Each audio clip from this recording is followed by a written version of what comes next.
cavan oğlan can verirdi. Allahın rəhmət peyğəmbəri də gəlib dayanmışdı başının üstündə.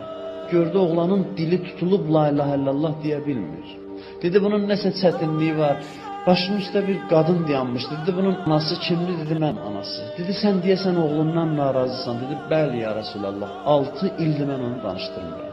O mənim ürəyimi sındırıb və mən onunla danışmıram. Onu bağışlamamışam. Peyğəmbər xahiş elədi. Dedi ki bağışla oğlu. Ana baxdı dedi Allah ondan razı olsun sənin razılığına görə. Yəni bağışladım. Onu bağışladım deyəndə oğlanın dili açıldı.